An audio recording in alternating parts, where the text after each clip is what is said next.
I'm here with Carlos, CEO of SEALSQ, and he has just announced at the Quantum and AI keynote today the Quantum Shield QA7001 and brought it up on stage. So we're going to talk about some different things today. I know a lot of investors that subscribe to this channel are currently investing in SEALSQ, and they're going to be super excited to hear from you. So I'm glad we can make this happen today. So first of all, congratulations on the chip announcement. Can you tell me a little bit more about the chip and what the significance of it is? Yeah, pleasure to be with you in the channel. And so today, as I mentioned, is a historical moment for the company, but also for the industry, right? Because after something like 5 years, we have now a operational Quantum Shield, we call it PQC chip, that will be able to defend a quantum attack. So that has been already tested in lab. We are now testing with our clients. Our clients, we gave them toolkits and allows them to work with that.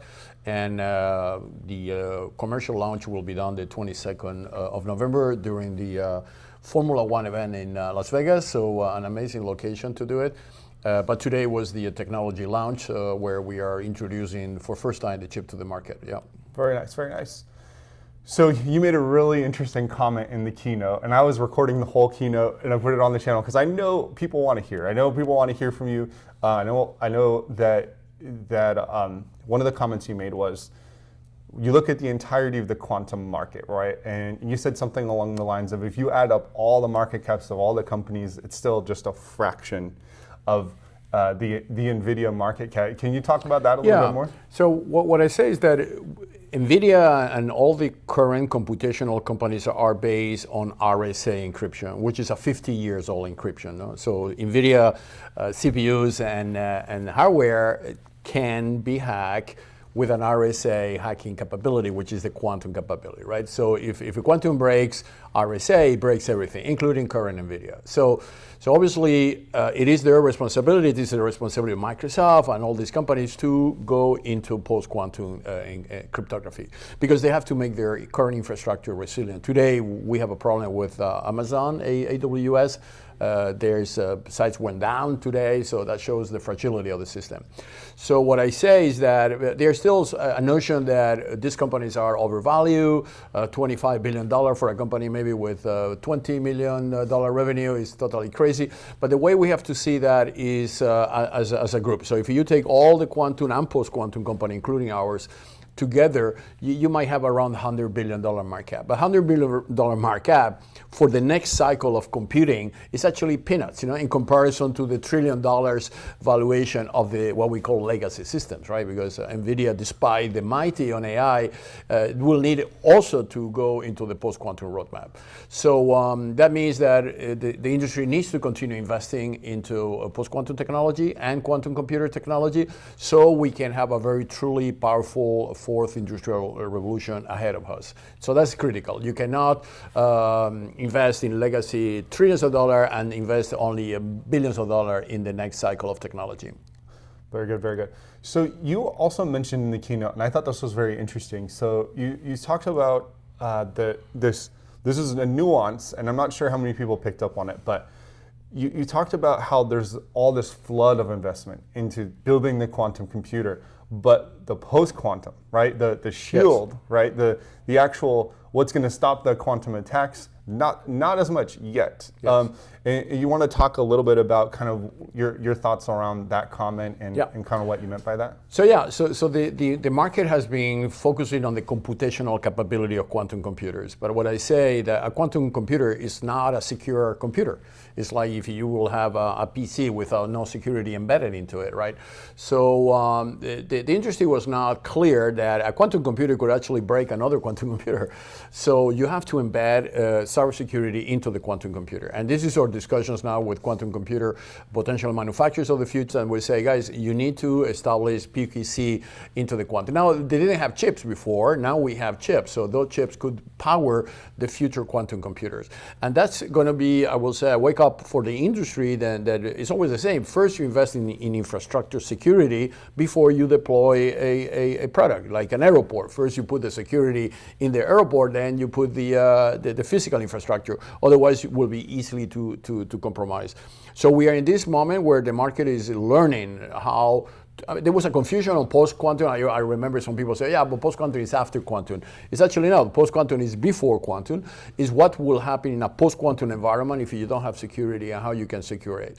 And insurance company and others are now also helping us to educate the market by saying, if you are not PQC ready by the next 3 or 5 years, your security and insurance premium will skyrocket. There's no greater motivator than skyrocketing insurance premium. Yeah, the entire industry is there, right? That's funny. Of course, the insurance companies would be the big push. So, Trusted Semiconductor Solutions Partnership, right? Your company just announced in early October this collaboration to co-develop made in U.S. post-quantum secure semiconductors, and the roadmap includes short-term integration of the QS7001. Can you tell us more about this partnership and the importance and your expansion into the U.S. market? Correct. So our target, and now we have the means to do it, is to be able to produce the semiconductor, post-quantum semiconductor in the United States, what we call made in USA, right?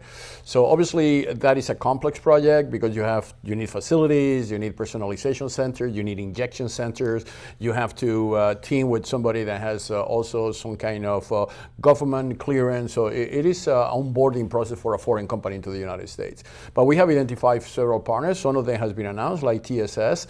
So basically we are hardening their semiconductor in order for them to be able to present that technology to the U.S. government and defense industry, and we will be announcing several more semiconductor deals. So the reason why they're working with us, these companies do have semiconductor, but they are not post-quantum semiconductors. So you need to add a layer on the top of what they have in order to make them post-quantum ready. And that's what we bring to them. Now, if they want to do themselves alone, they will need wait 5 to 5 years, because this is a long process. You don't become post-quantum ready just overnight. So obviously, in 5 years' time, you have the quantum computers arriving, it will be too late. That's why the acceleration process now in our industry. Awesome, and it sounds exciting. So when you talk about more like announcements with different semiconductor firms, is there more plans for expansion into the U.S.? Yeah, what we are visiting, I just came from a roadshow in California, Chicago, Boston, and now in New York. What we are looking is exactly where to locate ourselves. So for the moment, we are, some areas like Arizona has become a semiconductor hub, like a Silicon Valley of semiconductors. TSMC is there, and a few very big players. So that could be one interesting area. We already discussed with the local county the possibility of creating presence that was announced. We're also looking in California. California is looking good as well, obviously, because a lot of semiconductor companies they are there. So this is something that we should be able to announce within the next 2 months, but in any case before the end of the year. Great, wow. So talk to me, I just saw this morning you guys have what you're calling QASIC, a quantum resistant application specific integrated circuit, and this has some connection to the IC'Alps. Yeah. So tell me about it. Yeah. So there, in some cases, there are companies that they need more than that existing chip. They will say, okay, that chip is great for my general purpose security, but I have a special product like a connected car, which is drone company, that they need a special chip. And we need to design the chip from scratch, and we have to give them the possibility of IP in the chip. So that's we didn't have that service inside the company. We just manufacture the chip. So we acquired an ASIC company, which is IC'Alps. That was 100% acquisition. So now we have about 100 engineers, and they are specialized on designing chips. And we are now what we call quantum enabling the ASIC. So we announced what we call QASIC, which is basically developing a chip already with post-quantum capability embedded into the genesis of the chip. So this is companies like, I imagine BMW or Tesla, they want to develop a special chip to connect the car with their robots, for instance. There are specific applications that this company will know how to do it, and now they are fully integrated into SEALSQ. So that's a major add-on. And this is a bit the strategy to acquire or to invest in companies that they can reinforce or quantum roadmap. So we have allocated $20 million, maybe now a bit more because we raise more money, that will accelerate that roadmap. Awesome. So you notice, we talk a little bit about this on the stage. We heard you talk a little bit about this. So recently, SEALSQ did a equity offering, and you mentioned that it was a similar company that worked with IonQ. So it looks like that. Can you talk a little bit more about now the cash and the runway and kind of how you guys plan to use the resources now that you've raised more cash? Yeah, I mean the company is Hayes Capital, which they also invested in IonQ. That's public information. So because Hayes is investing in very big amounts in IonQ, they invest several billions of dollars. They approach us. I think they do understand this post-quantum and quantum requirement that needs to be, they cannot invest only in quantum and not in post-quantum. So it's a very good example for institutional investors now that they are awakening to the possibility of investing in post-quantum. They have invested in different tranches from the beginning of the year. In total, I mean, we are in last week we raised 200 million. Before we have raised another 200 million, so we are sitting in 450 million cash for the company. So the company burn rate is very small. So obviously we don't need all that money. Their technology is fully developed, so we don't need to invest more in like big amounts on technology. Obviously keeping the technology updated. So the rest of the money is to be invested here in the United States. So that's what we are doing. That's big. That's big. Yeah, what we are doing is it's actually part of this cooperation that we will be announcing soon on where we're going to be locating or center. I mean, those centers are expensive centers, but the good news is that once you have localization of the technology, you also increase drastically your sales.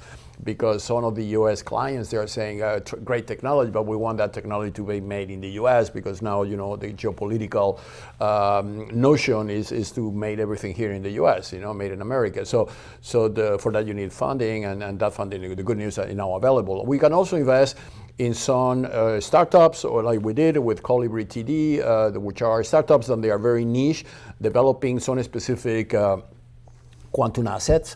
And as I say, maybe by the year 2030, SEALSQ also has a quantum computer because this industry is blending together, right? Sure. I mean, the security company will very likely operate as well computational infrastructure. So this, I mean, plus we have the constellation of satellite as well that brings a total add-on. You know, IonQ acquired Capella Space, which is another space asset. So you can see the similarity. Now SEALSQ with the YSAT, IonQ with Capella.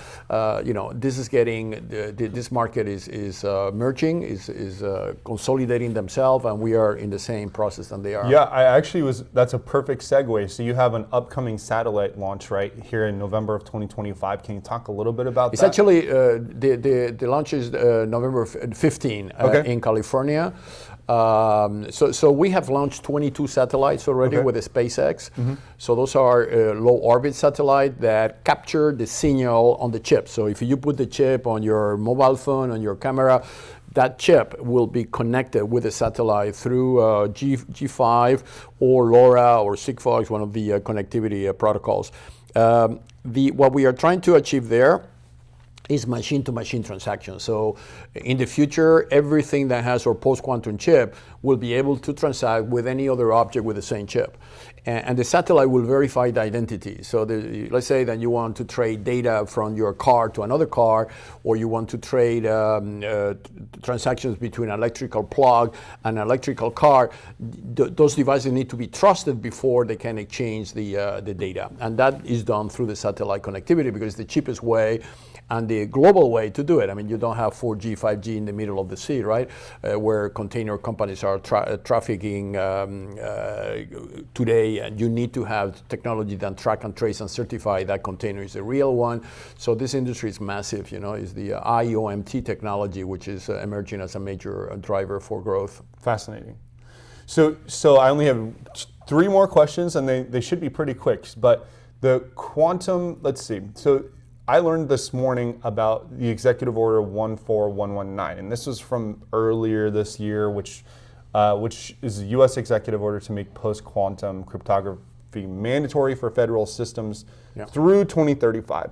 So how do you envision SEALSQ playing into that transition? So that is what is driven or investment in the U.S., right? Because actually the European government has also announced last Friday the same directive, is that we acknowledge that the U.S. government is paying attention to post-quantum security, right? And they realize in their own in their own institutions that needs to be there before quantum computers arrive. So because government normally, once government is the early adopter, the industry follows, right? Because the financial industry will have to follow. Actually, JP Morgan announced $100 billion to reinforce the critical infrastructure in the United States just last week.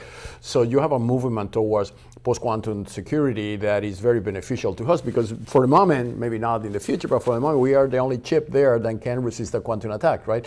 So that chip expansion or revenue will be pretty substantial in the years to come. Amazing. So there's a Quantum QA7001 in a joint venture. So SEALSQ is planning to invest about $100 million. In Abu Dhabi as well, is this correct? Or yeah. So that's what you call paru parsi, means whatever investment the city or the country makes, we match that investment. Okay. Wow. Okay. So we did already in Spain. With Spain, we did a company named Quantix. So Quantum is smaller, is $40 million on where. The government put $20 million, we put $10 million investment, and a local company put another $10 million investment. But this is revenue for us because we provide to them the entire personalization center, the manufacturing, the machines, the semiconductors. So we allow them basically to manufacture on our behalf, on their license or semiconductor at national level. So the same thing we signed in India with Keynes, which is a $6 billion semiconductor company. They want also to personalize all semiconductors in India. And we did the same thing in Abu Dhabi. Abu Dhabi is a much bigger project. Abu Dhabi has invested $1 trillion on the data centers. When Trump visited them, there's one of the, together with Saudi Arabia, one of the major technology countries in the world. They are putting trillions of dollars on technology, and they didn't have post-quantum technology. So we are in the process of, we signed an MOU. But the good thing on those projects, they also guarantee revenue, right? Because because they are being paru parsi investment with the government also bring clients that immediately activate the value of the company. To finish up, these are going to be super easy, and I want you to have fun with this. What excites you most about the future of SEALSQ? So my entire career is to protect user against the abuse of technology. So I wrote books about it. I had given conference all over. I've been 40 years fighting against that.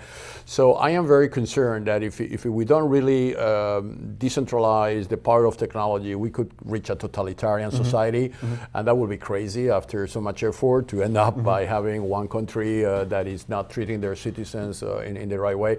So whatever we do, whatever is identity management, whatever is post-quantum, quantum, standardization, trust model, is always to empower the person, right? That has been our motto or mission statement.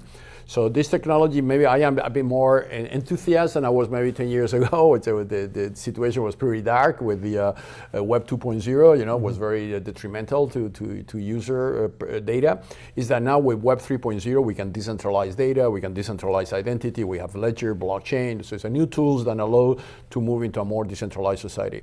And that's what really makes me very enthusiastic, is that maybe in the next 5 to 10 years, because we are entering into the quantum era, we can correct a lot of the mistakes we made in the past and make a much better resilient infrastructure where human being can flourish, where we can solve very complex problems without the need to become robots or become independent on superpower type of person, right? Yeah. So that's the idea. I mean, it's empower and unleash the human potential in the fourth industrial revolution. Amazing.